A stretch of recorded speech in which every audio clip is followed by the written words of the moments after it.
मी रामावर आणि शंकरावर गाणं लिहिलंय. मी रामदास आठवले घराण्याचा कवी आहे असं मिश्किलपणे फडणवीस म्हणतायत. मी खूप बेसूर आहे, मी जोरात गाणं लावतो आणि गाणं म्हणतो, पण राहो में उनसे मुलाकात हो गई हे माझं आवडीचं गाणं आहे हे देखील सांगायला फडणवीस विसरले नाहीयेत. ऐकूया आपण.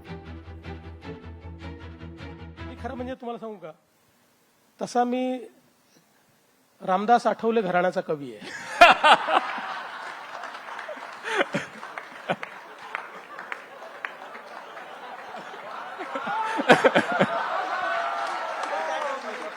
आम्हाला शीघ्र कविताही चालेल, हरकत नाही.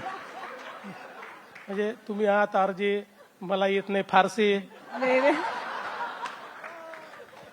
बाहेर लावले आरसे.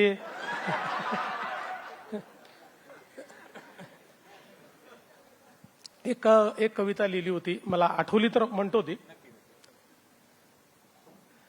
तुम्ही म्हणता माझ्या कवितेला अर्थ नसतो, तुम्ही म्हणता माझ्या कवितेला अर्थ नसतो, नसे ना का अर्थ, अनर्थ तर असतो. वा वा, क्या बात आहे, क्या बात आहे. अरे तुम्ही काय कविता कराल, पण आणि किंवा परंतु अशा अर्थपूर्ण शब्दांचा निरर्थक शाब्दिक गुंता म्हणजे कविता नव्हे. कविता म्हणजे जी मनाला छेदून गेली पाहिजे, हृदयाला भेदून गेली पाहिजे आणि डोक्याच्या वरून गेली पाहिजे. देखिए, पहली बात तो ये है कि म्यूजिक जो है वो हमारी संवेदनाओं को जीवित रखता है. तो जैसा आपने कहा कि हम लोग बाहर से खड़ूस दिखते हैं लेकिन अंदर से बहुत अच्छे लोग हैं, और इसका बहुत बड़ा श्रेय म्यूजिक को जाता है. हम जितने पॉलिटिशियन हैं दिन भर में 10 रील बनाते हैं और हर रील में एक गाना होता है. So the music is helping us promoting ourselves. रोज 10 गाने हम प्रमोट करते हैं और 10 गाने हमको प्रमोट कर रहे हैं.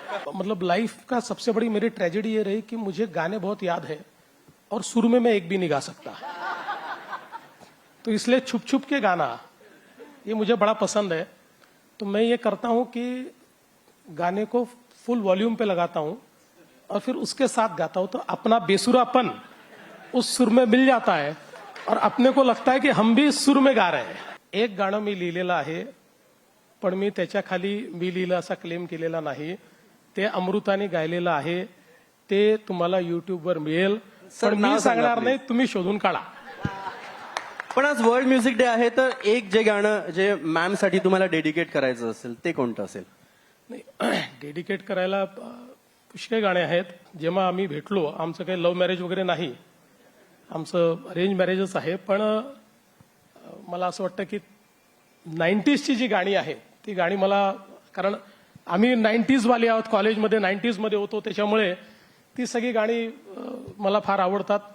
आणि विशेषतः राहो में उनसे मुलाकात हो गई, जिससे डरते थे वही बात हो गई, हे गाणं मला फार आवडतं. अनेक चांगली गाणी आहेत, कुठलेही डेडिकेट करू शकतो. लोकशाही मराठी ऐका, पहा, जागरूक रहा.